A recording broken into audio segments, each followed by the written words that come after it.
I'm Jim Lampley. Welcome to this look back at the stories behind Hagler Hearns, possibly the most memorable fight in 30 years of boxing on HBO. It's the most hellacious 8 minutes of combat in modern boxing history, a confrontation so starkly violent it took away the breath of hardened ringside observers.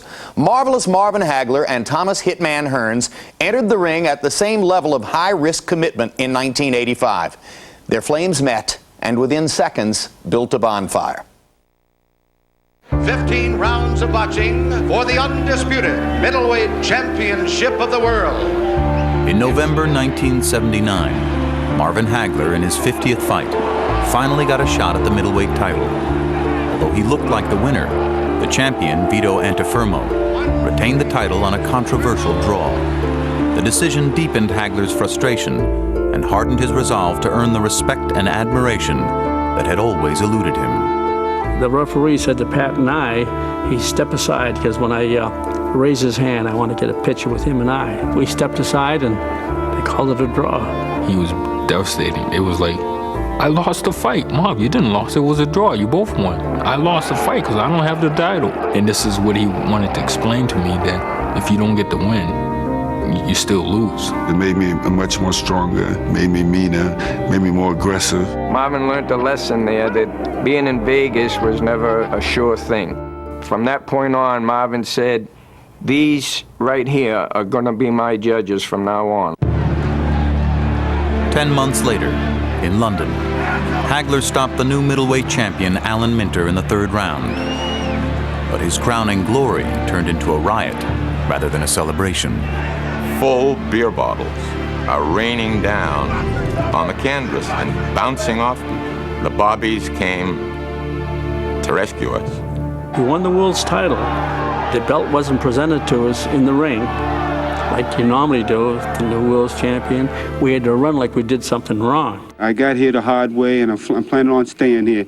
I'm leaving it up to my manager and trainer to figure out who's next, and I'm planning on being here for a long time. Thomas Hearns also planned on establishing his place on the boxing scene. In 1981, the undefeated Hearns, then known as the Motor City Cobra, stood on the cusp of superstar status when he faced Sugar Ray Leonard for the welterweight title.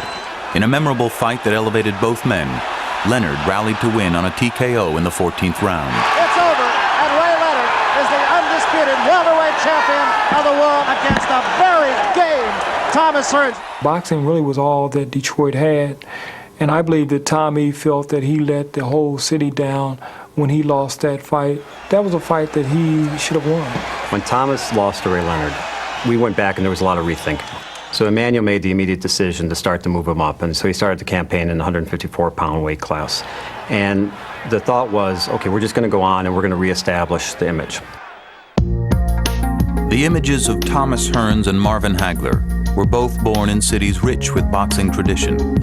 Hearns' journey began in Detroit, the home of Joe Louis, Sugar Ray Robinson, and the legendary Kronk Jim. In the middle of the city, there's a pillbox-like bunker, brick, red. You go down one flight of stairs. You feel the heat rising as you go down. In some ways, I would imagine it's like Dante's Inferno. In the middle of all this is this little Merlin, this little man, Emmanuel Stewart. The first time that I met Thomas Hearns, he was a little skinny kid, very quiet, very bashful, a little kind of puppy dog-like sad eyes. And even though he wasn't the most talented guy at the time, he would always be back the next day. Tommy Hearns was not a great athlete. In fact, he was a skinny guy who said, I'm tired of people stealing my coats. Can you help me? Emmanuel said, okay, and threw him in there with a kid who was skillful and broke his nose immediately. And then Emmanuel looked at him to see what his reaction was gonna be. And Tommy Hearns straightened his nose back out and went back in there. It was like part manager, trainer, but also like a father to some degree too, being that he, like I, came from a fatherless home. We spent so much time together.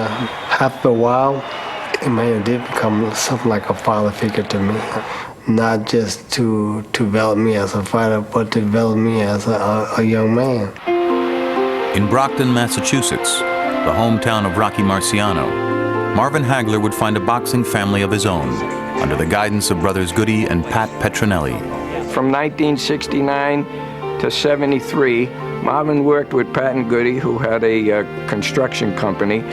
Me and Marvin both were young laborers on the job, and we'd do the bull work. I worked construction for 8 years, and while I was digging, I was thinking, there's got to be a better way.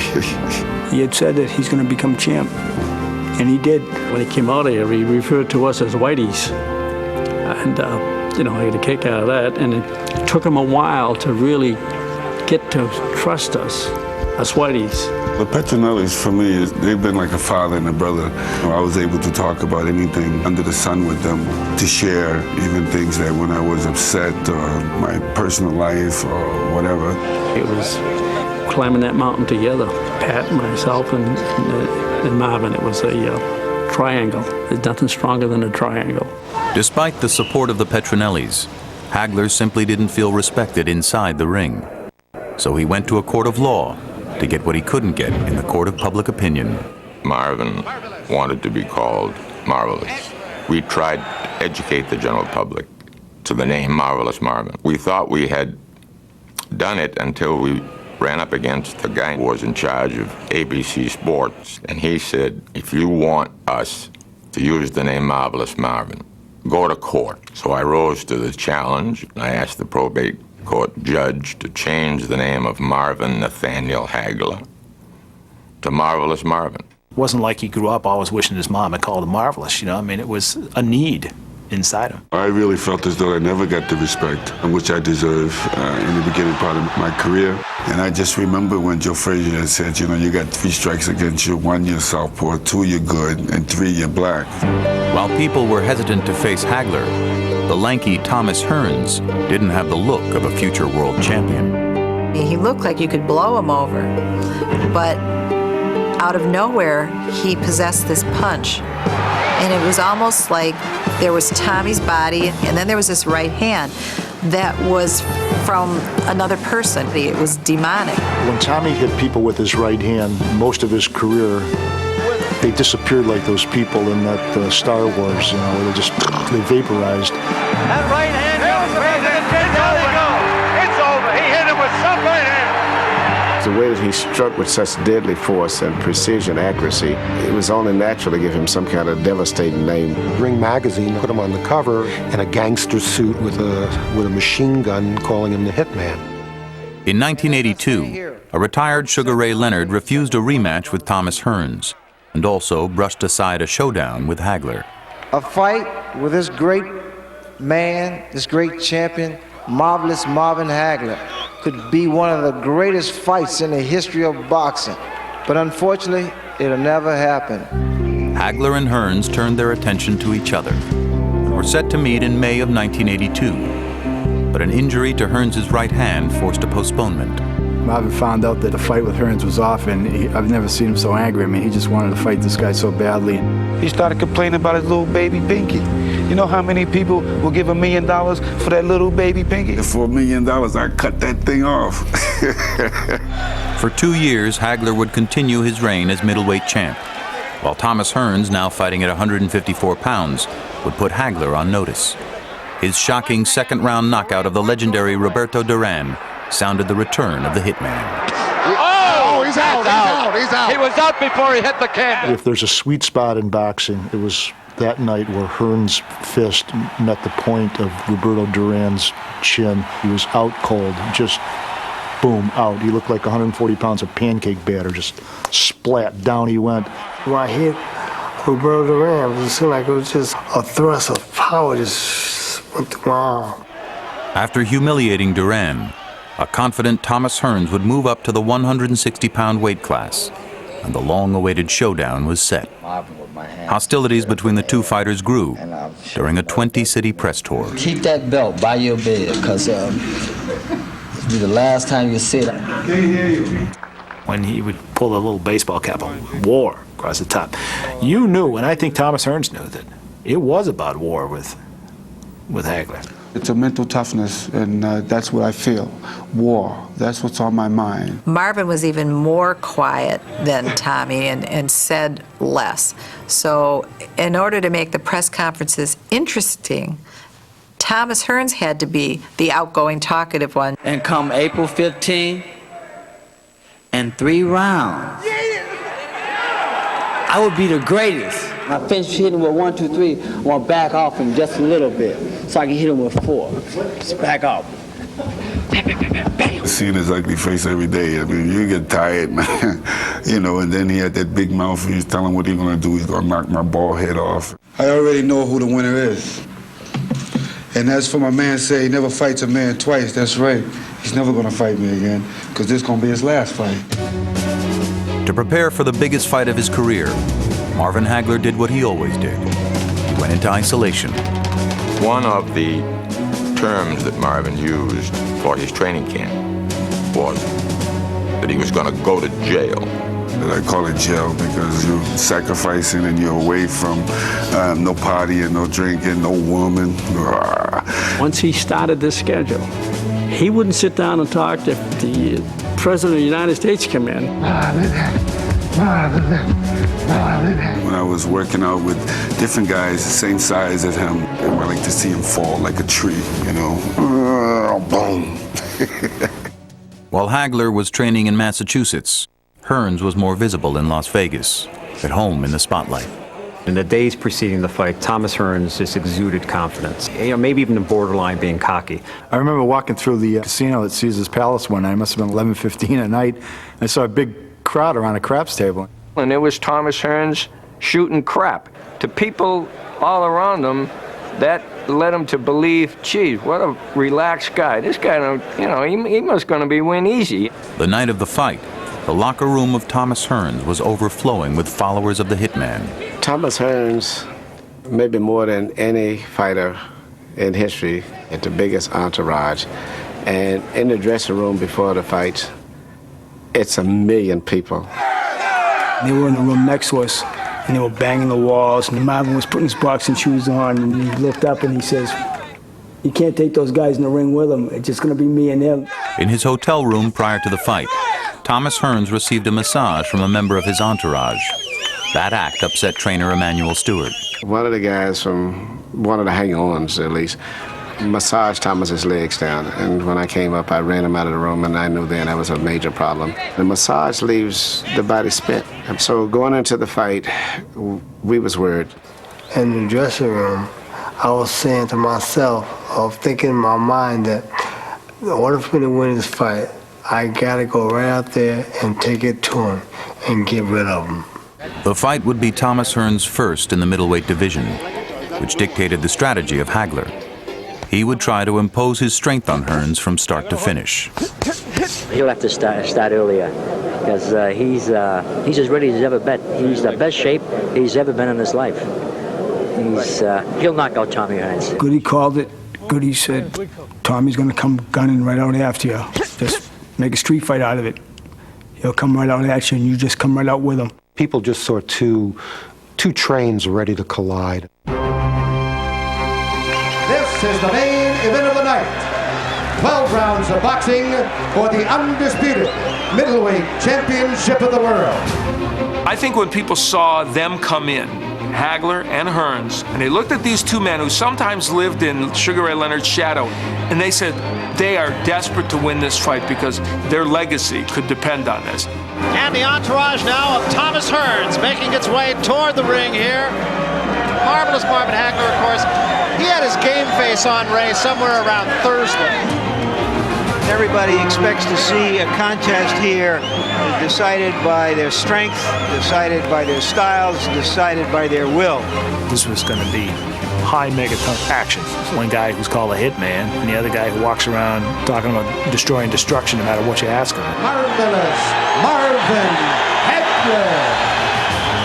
I suddenly noticed Marvin Hagler is beating himself up in his face. Ed Schuyler, the Associated Press, said later, if the introductions had gone one more minute, Hagler would have stopped himself.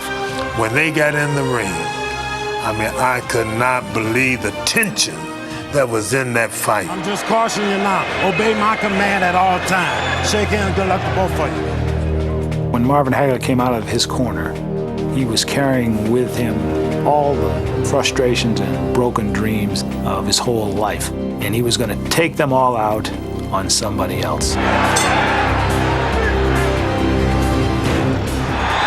underway. is up-tempo right at the opening bell. The moment in that fight was in the first 10 seconds of the fight. You know, I mean, you couldn't get any more up. And it went on for the first 3 minutes of that fight. Tremendous pace in the first round. I expected this, Barry. Both guys are going at it. Hearns getting the better of it right now. I dropped, I stopped, I was hitting him with triple I. Man, I was trying to hit him with everything. The second round, these guys would definitely pace themselves. There has been no boxing at all, just fighting him. I went to jump right on top of him, not giving him time to think, not giving him time to use his reach or that right hand. There was a left hand by Hagler that stood Hearns straight up, and a right hand. Both men have felt the wrath of the other. The combinations were unbelievable. They just both were just bashing each other to the point where I felt like sweat coming out of the TV screen. Now that was the right hand of Tommy Hearns, and it did catch Hagler, but he didn't take a backward step there. This is still the first round. Blood on the face of Marvin Hagler again. We can't quite tell where it's coming from. Everything was in fast motion. It was so quickly. I forgot how many rounds it went. Writers from the New York Times and Los Angeles Times and papers from all over the world, they've got their mouths open. This may be the most brutal, even round you've ever seen in boxing. At the end of the first round of that fight, I remember thinking, could there ever have been a better round in the history of boxing? The first round ended. Tommy's told me my right hand is broke. I hit him a little too high up over his head. Just crushed my right hand. He had a hard head. I mean, I couldn't believe how hard his man's head was. I said, man, I see why you keep your head bald and shaved bald, because you got a weapon here. You got a hard weapon. When I think off to the back, the most exciting 3 rounds in boxing, and he did that with a broken hand, it just lets you realize how much courage and determination he had. Broken or not, it was Hagler's ability to withstand Hearns' best weapon that shifted the fight's momentum. After he hit me with the right hand, I think that was his best shot. And I knew for myself that in order for you to knock me out, you better hit me with that ring post because I ain't going nowhere. Nobody could take Hearns' punches. When Hagler shook it off, I remember thinking, the fight's over. Bang, just like that. In the second round, with Hearns' right hand already broken, Marvin Hagler would gain the advantage. That was a hook. Good left hook, and Hearns left his feet. Hearns is hurt. That was a hook again, Barry. Hearns is definitely hurt. Trying to weather the storm here in round 2. Big round for Marvin Hagler.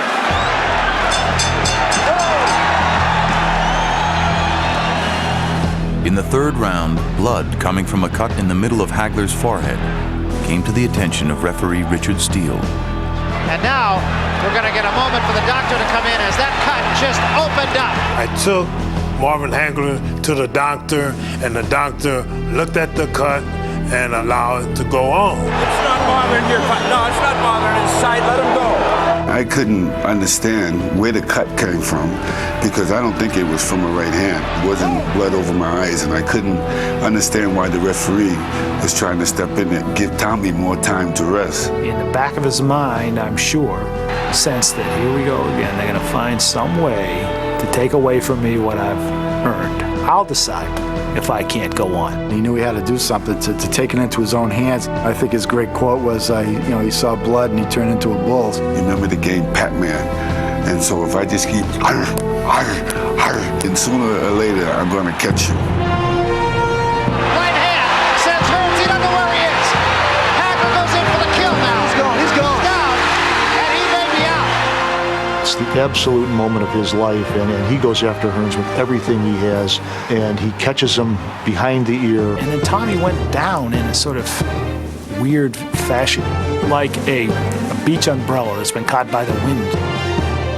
He goes down, and I'm counting. 5, 6, 7. Thomas Hearns' heart is just big as he is. He gets up and collapses my arm. It's over. This one is history. Marvin Hagler, a tremendous victory. I love the knockout, but I believe that if Tommy would have got up in that fight there, I believe that I never really want to hurt anybody in the ring or kill anybody, but I believe that he was really going to be hurt. For Marvin Hagler, this was the peak of his 12-year career. I told you I was going to eat him up like Pac-Man. I figured once I get through the right hand, then it was all mine. Made us all stand 10 feet high. We picked him up, walked around the ring with him. He's our champ. He's finally got the recognition he should have had. I don't think until that moment that any or many of us realized how important it was to Marvin Hagler to be considered a great fighter. I told you a long time ago that I was a great fighter. You said, not yet. Not yet, you said. You still got to prove yourself. Well, did I do that tonight? This night, Hagler got all he deserved. He had worked for this night and for this moment. He had to decide at some point, how much is this worth to me? And he decided it was worth a lot. And he was rewarded. It's a great thing. While Hagler and his handlers celebrated, the sight of Hearns laid out on the canvas was difficult for his supporters to witness. It was the first time I'd ever saw Tommy actually down. He was totally drained. One of Tommy's handlers jumped in the ring and lifted him up like a baby. It was bad enough that he got stopped, but he didn't need to be carried back like he was an unconscious slab of meat. Weeks later, I said, "Tom, you ever think what would have happened if that fight would have gone the distance?" And he said, "Yeah, one of us would have been carried out." I said, "Wait a minute, one of you was carried out." After the fight, Hagler and Hearns met face to face, no longer enemies, but partners in history. The man showed his greatness, and then I have to say that it was one damn good fight. Went to visit Marvin. The question was, man, what was you taking? What made you stand up? And Marvin's answer was, I didn't want to fall. I wasn't going to fall. I was determined to win this fight. I do give a lot of respect for Tommy at this moment, and the fact that, he came to fight. He showed me great skills and a lot of courage. Hearns is remembered today as a great champion who came up a little short against the two best fighters of his time. Those two fights, Hearns had his two golden moments and lost them both. That's what he's remembered for. He put on a hell of a fight twice, but he didn't win at either time, and it's not as good as winning. I really hate even doing this interview for this. Anytime those fights are ever brought up, I leave because I relive the pain too much. My place in history, I leave it up to the people that can call the shot. Well, wherever they place me, I'm be happy. I'm be satisfied because they don't have to place me at all. Now Marvin Hagler was considered marvelous in the court of public opinion as well as the court of law. It came brutally, it came against all odds, but it came the way everything had come from Marvin Hagler. That's the way I had to do it. That's the only way. That is how sweet it is. That performance became his identification badge for the rest of his career. Those 8 minutes transformed him from just being a terrific pro into a star. One should grab oneself one of these Red Guard sports sticks because one would hate to be considered malodorous by one's chums. And one of the great middleweights of all time. The victory over Hearns would be the peak of Hagler's career. He would have a super fight against Sugar Ray Leonard. Hagler would lose a split decision and retire, never putting a pair of gloves on again. But no matter what happened later, Marvin Hagler and Thomas Hearns' performance on April 15, 1985 will always be remembered for boxing's most unforgettable 8 minutes. For great stars to do that, to put themselves on the line, take all those risks in that big moment on the stage is so rare that it has a timeless, epic quality to it. Because of Hagler's abrupt retirement 2 years later, there would be no rematch of Hagler-Hearns, no sequel to dilute or diminish the impact of their abbreviated street fight. And for Hearns, just as had been the case following his heartbreaking loss to Leonard 4 years before, his image as a great warrior was further enhanced.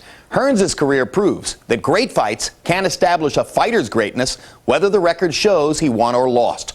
Thanks for watching The Tale of Hagler-Hearns.